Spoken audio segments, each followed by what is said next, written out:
Hi, my name is Jennifer Marsko, and I'm a Jacobs Associate here at AEI. Today I'm here with John Fortier. He's a research fellow at AEI. John, thanks so much for being here today. Thank you, Jen.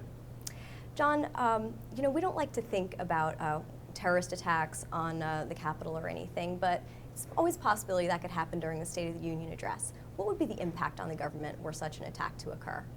Well, the first thing to consider is that really everybody in the line of succession is showing up at the same place at the same time. The President, the Vice President, the Speaker of the House, the President pro tem of the Senate, and then the Cabinet. The Cabinet line goes in order of the date of the creation of each department.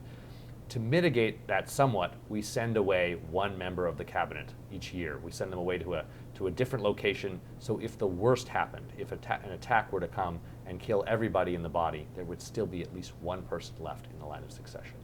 And what about for Congress? If there's such an attack, what's the impact on Congress? Is there a plan to reconstitute Congress if many members are killed or incapacitated?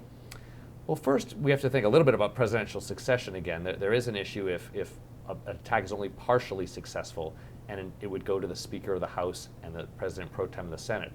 Our AEI and Brookings Continuity of Government Commission has recommended some changes in the line of succession, especially worried about those leaders being in the line, in part because the succession could change the party that controls the White House. An attack on the Obama administration could end up with John Boehner as the President of the United States with no election happening.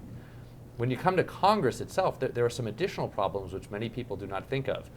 The Senate is probably less vulnerable than the House. If senators are killed in large numbers, they can be replaced quite quickly by governors making appointments.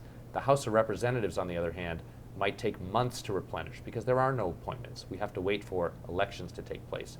And we might find ourselves with a time where there's an attack and we're looking to respond, but we have an institution of Congress which is essentially limping along or not functioning at all. And our commission thinks we should fix that, in part by having some appointments to the House in extreme situations. Right. So there could be an issue where such an attack could switch the presidency from one party to another. Are there any other issues with the line of succession?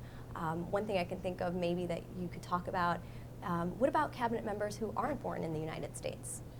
It's true, one has to be both in the line of succession formally in terms of the office, but also meet the qualifications for office. So we have had secretaries of state high in the line of succession who have been foreign born. Henry Kissinger is one example, Madeleine Albright, who would not be eligible and would not be a person that they would send away from the State of the Union. Only cabinet members and others who meet the qualifications for the presidency could assume the presidency in the worst case scenario. That's really interesting.